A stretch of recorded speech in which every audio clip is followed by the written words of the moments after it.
এটা ভবার ভবানী মন্দির লেখা আছে, পুকুর আছে এরকম, আর ভবার পবনপুত্র মন্দির এটা লেখা আছে দেখছি।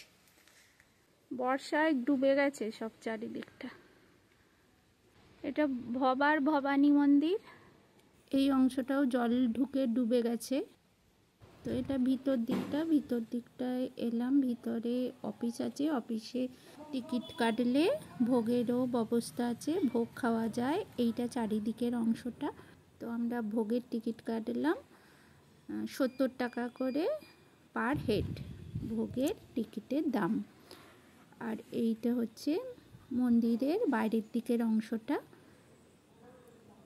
একটু ঘুরে দেখলাম চারিদিকটা। এই অংশটা দেখছি বলি দেওয়ার জায়গা। এখানে উপরে ভবা শয়ন কক্ষ, এখানে বসার বেঞ্চ আছে।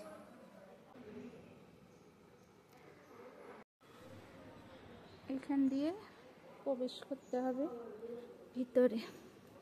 এটা মন্দিরের ভিতরের অংশটা, অসংখ্য ফটোতে ভর্তি। আর এইটা মৃণাল মুখার্জির সাথে একটা ছবি, আরও অসংখ্য সবাই আছে আমি চিনি না। আর এইটা চারিদিকটা ঘুরিয়ে দেখিয়ে দিচ্ছি, অসংখ্য ফটো। ইন্দিরা গান্ধীর ছবি দেখতে পেলাম। এই যে মাকে দর্শন করে নিন। এটা হলো ভবার ভবানী। ভবার ভবানীকে কিছুক্ষণ দর্শন করে নিয়ে চলুন। আর এটা দুদিকটা, এই যে দালানটা দুদিকটা এরকম দেখছি ঘেরা আছে। এখানে আছে একটা ভবার মূর্তি। এটা অনেক রকম ভাবেই ছবি আছে ভবার। এখানে পশু বলি নিষেধ, এই ওখানটায় লেখা আছে। আর এইখানটায় দেখলাম মহানায়ক উত্তম কুমারের সাথে ছবি। বেশ খানিকক্ষণ আমি দাঁড়িয়ে দেখলাম। আর এইটাই মনে হচ্ছে গান গাইতো হারমোনিয়ামটা বাজিয়ে। ফটো তুলবো তো।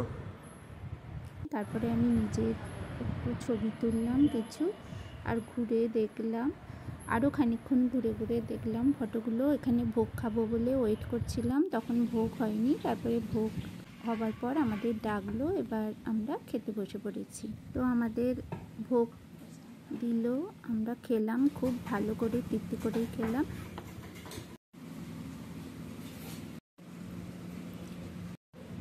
এটা কি পনিরের তরকারি? হ্যাঁ।